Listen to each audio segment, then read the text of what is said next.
ప్రపంచాన్ని కదిలించే వార్తలు, నిజాన్ని నేరుగా మీ ముందుకు తీసుకొస్తున్న 2K మీడియా. ప్రస్తుతం మనం 18వ డివిజన్ కార్పొరేటర్ అభ్యర్థి దగ్గర ఉన్నాము. వారి ప్రచార శైలి ఏ విధంగా వారి మాటలను అడిగి తెలుస్తున్నాం. కార్పొరేటర్ అభ్యర్థిగా పోటీ చేస్తున్నటువంటి ఆలకుంట్ల ఝాన్సీ రాణి నాగరత్నం రాజు గారితో ఉన్నాము. వారి మాటలను అడిగి తెలుస్తున్నాం. ప్రచార శైలి ఏ విధంగా ఉంది, ప్రచారంలో ప్రజల మద్దతు ఏ విధంగా లభిస్తుంది సార్ మీకు? చాలా బ్రహ్మాండంగా ఉంది. నేను ఈ 10 రోజుల నుంచి ప్రచారం మొదలుపెట్టినా, గడప గడప కూడా పోయినా, ప్రతి ఇంటికి పోయినా, ఎవరు తలుపు తట్టి బొట్టు పెట్టినా కానీ ఇంట్లోకి ఆహ్వానించి మాకు మద్దతు తెలుపుతున్నారు. ఎందుకంటే 2005 నుంచి ఇక్కడ ఉండి ఎంతో అభివృద్ధి కార్యక్రమాలు చేశాను నేను. మీ అందరూ కూడా తెలిసిన విషయమే. ఈ కాలనీలో కంప చెట్లతో కూడిన కాలనీ ఉండే ఫస్ట్. ఎందుకంటే తిండ్లు తక్కువ ఉండే, విస్తీర్ణం ఎక్కువ ఉండే. అలాంటి కాలనీ ఇవాళ ఒక మోడల్ చేసిన. ఇక్కడ మా దగ్గర ఒక గజం కొనాలంటే కూడా 30,000 గజం లెక్క ఉంది. ఆ రేంజ్ తీసుకొచ్చిన. 2005లో ఇక్కడ 600 రూపాయల గజం అమ్మిన ల్యాండ్ ఈరోజు 30,000 గజం అమ్ముతారు. అంటే ఏ విధంగా అభివృద్ధి చెందిందో మీరు ఆలోచించాలి. ప్రతి ఐపీఎస్డిఎస్ కౌన్సిలర్ కూడా పీరియడ్లో ఐపీడిఎస్ స్కీమ్ కింద మరియు ఆర్ఎఫ్డిఎఫ్ స్కీమ్ 2 స్కీమ్లు ఉన్నాయి. 2 స్కీమ్ల కింద 960 స్తంభాలు నేర్పించిన. మీరు చూస్తున్నారు అన్ని 8 మీటర్స్ పోల్స్. ఇంత ఈ స్తంభాలన్నీ కొత్తాయి. మళ్ళీ లో వోల్టేజ్ ప్రాబ్లం ఉంటే 3 బిలియన్స్ లైన్ ఇప్పించిన. ఎందుకంటే పిల్లలు చదువుకుంటున్నారు, కంప్యూటర్స్ ఉన్నాయి, ఇప్పుడు ఆన్లైన్ ఉంది, అంత రకరకాల ఉన్న ఇబ్బందులు ఉన్నాయి. కాబట్టి నేను అక్కడ ఎలక్ట్రికల్ డిపార్ట్మెంట్ కాడ ఎస్సీ గారి దగ్గర కూర్చొని మా కాలనీ ఈ విధంగా ఉందంటే అప్పుడున్న ఎస్సీ గారు కూడా మాకు సాయం చేయడం జరిగింది. ఆయన ఇన్ని రకాల స్తంభాలు కూడా మాకు వేసుకోవడానికి అనుమతి ఇచ్చిండు. సార్, ఇప్పుడు ఈ 18వ డివిజన్ పరిధిలో ప్రధాన సమస్యలు ఏమున్నాయి? ఆ సమస్యల పరిష్కారానికి మీ చొరవ ఏ విధంగా ఉండబోతుంది అంటారు? మా 18వ వార్డు డివిజన్ లో గత 5 ఏళ్ళ నుంచి ఎలాంటి పాలకులు ఎలాంటి డెవలప్మెంట్ చేయలేదు. ఎందుకంటే మీరు చూస్తున్నారు నీటి సమస్య చాలా తీవ్రంగా ఉంది.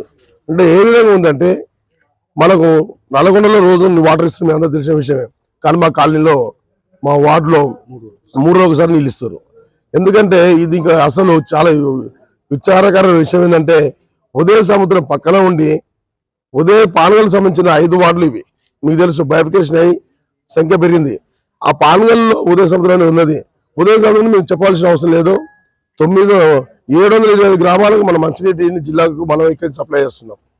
ఇలాంటి ఆనుకొని ఉన్న కాలనీలకి 3 రోజులకు ఒకసారి నీళ్ళు వస్తున్నందున చాలా ఇబ్బందికరమైన విషయం. ఎందుకంటే నీళ్ళు లేని ఏ పని కాదు, మనకు తెలుసు. మహిళలు చాలా ఇబ్బంది పడుతున్నారు. 10 ఇంటికి పోతే సార్ మిమ్మల్ని గెలిపించుకుంటాం, మీ మీద మాకు నమ్మకం ఉంది, కానీ మీరు గెలిచిన తర్వాత నెల రోజులలో మాకు రోజు నీళ్ళు ఇప్పియండి సార్, రోజు కనిపించండి చాలు సార్, మాకు చాలా ఇబ్బంది అవుతుంది వాళ్ళు మహిళలు చెప్తున్నారు. ఆ సమస్య ఖచ్చితంగా తీరుస్తా. దాంతోపాటు మా దగ్గర ప్రాబ్లం ఉంది, లో వోల్టేజ్ ప్రాబ్లం ఉంది. ఎప్పుడైనా రోజుకి 24 గంటల్లో కనీసం 3 గంటల ట్రిప్ అవుతుంది. ఎందుకంటే ఈ 5 వార్డులు కలిపి ఎక్కడ వాళ్ళు ఎల్సీ తీసుకున్నా కానీ 5 వార్డులలో కరెంట్ ఆగిపోవడం ఒకటవుతుంది, లో వోల్టేజ్ కరెంట్ ట్రిప్ అవుతుంది. కాబట్టి ఆ విద్యుత్ సమస్య కూడా తీరుస్తుంది సిద్ధంగా ఉన్నా. దానికి తోడు కాలంలో వర్షం వస్తే రాకపోకలు చాలా ఇబ్బంది ఉంది. ఎందుకంటే మీకు తెలిసిన విషయమే. ఎందుకంటే బురదమై పబ్లిక్ రాలేకపోతున్నారు. ఉదాహరణ బతుకమ్మ కుంట ఉంది, ఆడికి వర్షం వస్తే వాళ్ళు కట్ట మీద బండ్లు పెట్టుకుని వాళ్ళు పోవాల్సిన పరిస్థితి.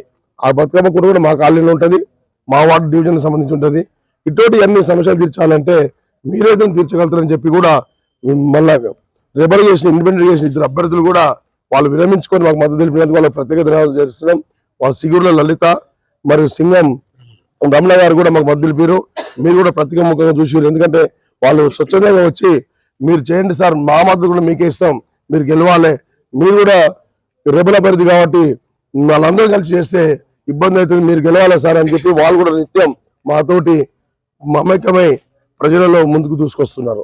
సో ప్రధానంగా ఇక్కడ ఈ డివిజన్ పరిధిలో ఉన్న ప్రజలకు అయితే వృద్ధులు కావచ్చు, మహిళలు కావచ్చు, యువత కావచ్చు, ఉపాధి అవకాశాల విషయంలో కావచ్చు, వారికి ప్రభుత్వ పథకాలు చేరువయ్యే విషయంలో మీ చొరవ ఏ విధంగా ఉండబోతుంది అంటారు? మీకు తెలిసిన విషయమే. నేను యువతకు ఎలాంటి ఉపాధి స్కీమ్లు పెట్టుకున్నా కానీ దగ్గర ఉండి వాళ్ళకి మంజూరు చేయిస్తున్నా. అదేవిధంగా ఆ మంజూరు అయిన తర్వాత కూడా వాళ్ళ షాపులు నాతో ఓపెన్ చేయించుకుంటారు. ఎందుకంటే వాళ్ళకి ఆ నమ్మకం, వాళ్ళకి సెంటిమెంట్, నాగరత్నం నా చేతి నుంచి చేసుకుని మేము డెవలప్ అవుతామని ఒక నమ్మకంతో వాళ్ళ ముందుకు వస్తున్నారు. అదేవిధంగా నేను నిత్యం ఇక్కడ అందుబాటులో ఉంటా. నా ఇల్లు ఇక్కడనే. నేను ఆశపడి రాజకీయాలకు రాలే, ఆశయంతో వచ్చిన. ఎందుకంటే నా గురించి మీకు తెలుసు, నాకు ఏ రకంగా ఎక్కడ ఉన్నా కానీ నేను ఎక్కడ సంపాదించుకున్నా తీసుకొచ్చి ఇక్కడ ఖర్చు పెట్టడం తప్ప ఇక్కడ నుంచి ఎవరి దగ్గర నుంచి కూడా నేను రూపాయి ఆశించాను. అది పబ్లిక్ బాగా తెలిసిన విషయం. ఎందుకంటే వాళ్ళకి కావాల్సిన ఏంటంటే పనులు చేసి పెట్టాలి. వాళ్ళకి ఏమైనా పని ఉంటే కూడా నా కారులో హైదరాబాద్లో పని ఉంటే కూడా తీసుకొని పోయి పని చేయించుకొని తీసుకొచ్చి మనం వాళ్ళ ఇంటికాడ దింపిపోయే తత్వం ఉన్నది. అది అందరూ తెలిసిన విషయమే. కాబట్టి మీరు అందరూ దయచేసి ఆశతో రాకుండా ఆశయంతో వస్తున్న వ్యక్తిని మన వార్డు డివిజన్ అభివృద్ధి చెందాలంటే మీ అందరూ ఆలకుండా ఝాన్సీ రాణి నాగరత్నం సింహం గుర్తుపై ఓటేయాల్సిందిగా తెలియజేసుకుంటున్నాను, మనవి చేసుకుంటున్నాను. సార్ ఈ డివిజన్ ప్రజలకు అభివృద్ధి విషయంలో భవిష్యత్ ప్రణాళిక ఏ విధంగా ఉండబోతుంది అంటారు? వాస్తవానికి మా కాలనీలో దొంగతనాలు బాగున్నాయి. ఎందుకంటే మీరు చూస్తున్నారు, వారంలో ఒకసారి దొంగతనాలు జరుగుతున్నాయి. ఇవన్నీ నిర్మూలించాలంటే ఇక్కడ ఉన్న కాలనీ పెద్ద మనుషులతో కూర్చోబెట్టి ఏ కూడల్లో ఇక్కడ సీసీ కెమెరా పెట్టాలని కూడా ఎలక్షన్ అయిపోయిన తర్వాత వాళ్ళతో కూర్చొని మాట్లాడి సీసీ కెమెరా కూడా ఏర్పాటు చేస్తాం. మొదటి అంశం. రెండో అంశం ఏంటంటే వాటర్ లైన్స్, వాటర్ రెగ్యులర్గా ఇవ్వాలి. కొన్ని దిక్కుల్లో వాటర్ లైన్ పైప్ లైన్ లేదు. ఎగ్జాంపుల్ మీరు చెప్పిన బతుకమ్మ కుంట అంటే ఒలగరావు చెరువు, ఆడవాసులు నీళ్ళు లేవు, వాళ్ళకు పక్క నుంచి కొనుక్కొచ్చుకుంటున్నారు, లేదు తీసుకొచ్చుకుంటున్న పరిస్థితి ఉంది. ఇప్పుడు అక్కడనే పోయి వచ్చిన నేను ఇప్పుడు ప్రెసిడెంట్ అలవేలు మంగపురం కాలనీలో ఈ కాలనీ కూడా ఎన్నో సమస్యలు ఉండే, ఇవన్నీ కూడా క్లియర్ చేసిన నేను. సార్ ఇక్కడ ఈ నల్గొండ గతంలో మున్సిపాలిటీ ఉండే, ఇప్పుడు నగర కార్పొరేషన్ ఏర్పాటు అయిన తర్వాత ఇక్కడ శుభ్రత విషయంలో కావచ్చు, ఇంకేమైనా పిల్లలు ఆడుకోవడానికి ఆటశాలల విషయంలో కావచ్చు, పార్కుల డెవలప్మెంట్ విషయాలకు మీ యొక్క ప్రణాళిక ఏ విధంగా ఉండబోతుంది అంటారు? నా ప్రణాళిక ఉన్నప్పుడు చాలా నీట్గా ఉండే. నేను వాస్తవానికి కూడా ఎల్లమ్మగుడి పక్కన యూనివర్సిటీ ల్యాండ్లో క్రీడా ప్రాంగణం తీసుకొచ్చి పెట్టినాం. అది మాయమైపోయింది. పెట్టిన వస్తువులే కనిపిస్తలేవు. అది మీరు అందరూ ఆలోచించాలి. ఎందుకంటే టెంపుల్ పక్కన చిన్న పార్క్ ఉంటే మహిళలు వాకింగ్ చేసుకుంటారు, వాళ్ళతో వచ్చిన పిల్లలు, ఎందుకంటే పెద్ద మనుషులు వస్తారు, మనవరాళ్ళు వస్తారు, తల్లిదండ్రులు బట్టి పిల్లలు వస్తారు. టెంపుల్కి వచ్చిన కానీ కొంచెం ఆహ్లాదకరంగా ఉంటుంది. పార్క్ డెవలప్ చేస్తే అది మాయమైపోయింది. అలాంటి ప్లేస్లో మనకి చల్లగా ఉంది. అక్కడ ఒక లైబ్రరీ కట్టాలనే ఆలోచన ఉంది నాకు. ఎందుకంటే యువతకు మనకు లైబ్రరీ ఇస్తే ఎవరైనా దాతలు కొంతమంది వాళ్ళ బర్త్డే ప్రకారం ఇంకో రకరకాల విషయాలు వాళ్ళ దాతలు బుక్స్ ఇస్తే ఆ బుక్స్ తోటి జ్ఞానం పెంపొందించుకొని మన కాలనీ నుంచి ఐఏఎస్ ఐపీఎస్లు గ్రూప్ 1 ఆఫీసులు కావాలనే ఆలోచన ఉంది నాకు. కాబట్టి ఆ ఆలోచన ఉండాలంటే మనం ఒక లైబ్రరీ ఏర్పాటు చేయాలి. అట్లాంటి ఏర్పాటు చేస్తామని నేను తెలియజేస్తున్నాను. దానితో మీరు శుభ్రత గురించి చెప్పారు, మీకు మన పక్కనే కనిపిస్తుంది చూడండి ఎంత ఇబ్బందికరంగా ఉందో. ఇలాంటి లేకుండా నిర్మూలన చేస్తాం. చెత్త చేయడము ఎంతో ఇబ్బందికరంగా ఉంది, మీరు చూస్తున్నాం. ఈ లేకుండా చేస్తా ఖచ్చితంగా నిత్యం ట్రాక్టర్ కానీ ఆటో కానీ అందుబాటులో చెత్త సేకరణ చేస్తున్నందుకు నేను తోడ్పడతానని తెలియజేస్తున్నాను. ప్రస్తుతం ఇప్పుడైతే టెక్నాలజీ అందుబాటులో వచ్చిన తర్వాత ఏదైతే డివిజన్ లో ఉన్న ప్రజా సమస్యలు ప్రధానంగా సోషల్ మీడియాలో వాట్సాప్ కావచ్చు, ఫేస్బుక్ కావచ్చు, వీటిల్లో ఎక్కువ ప్రజలు స్పందిస్తుంటారు. ఆ స్పందనకు మీ స్పందన ఏ విధంగా ఉండబోతుంది అంటారు? ఖచ్చితంగా అండి. ఈరోజు మీరు మా ఒక గ్రూప్ ఉంది, ఆ గ్రూప్ చూస్తే మీకు అర్థమవుతుంది. వాళ్ళు ఆల్రెడీ అన్న గెలుపు మీదే కాంగ్రెస్ అని చెప్తున్నారు. ఎందుకంటే నేను పనిచేస్తున్న ఒక నమ్మకం, పోటీ చేసిన వాళ్ళు కూడా చూసుకుంటారు. వాళ్ళు దాని మీద వాళ్ళు ఆధారపడి ఆ విధంగా చెప్తున్నారు.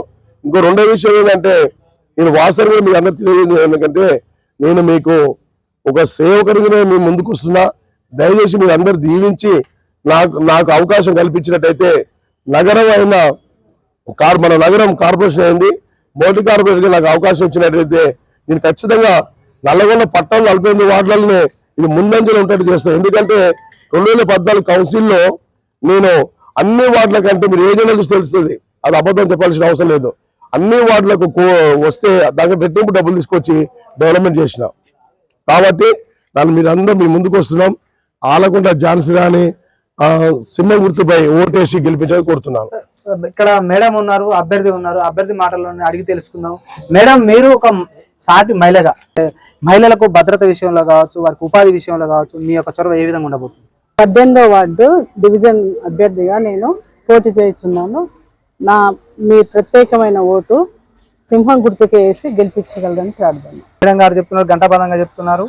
ఈ 18వ డివిజన్ సమస్యలే నా సమస్యలు. నేను ఒక కుటుంబ సభ్యురాలుగా ఉంటూ నిత్యం చేదోడువాదుగా ఉంటూ ఏ సమస్య వచ్చినా కూడా నా సమస్యగా అది తీసుకొని దాన్ని పరిష్కరించే విషయంలో నేను ముందుంటానంటున్నారు. ఈ డివిజన్ ని సుందరీకరణ విషయంలో కాదు, శుభ్రత విషయంలో కాదు, నీటి వసతి విషయంలో కాదు, అన్ని వేళలా నేను అందుబాటులో ఉంటూ వాళ్ళకు నిత్యం అందుబాటులో ఉంటానని కూడా మేడం గారు చెప్తున్నారు. మరి ఏ చూద్దాం, 13 నాడు తేలబోతున్నది. మరి చూద్దాం. ఇంకా ఈ సమస్యల పరిష్కారానికి మరో డివిజన్ లో మరో అంశంతో మీ ముందుకు వస్తుంది 2K మీడియా.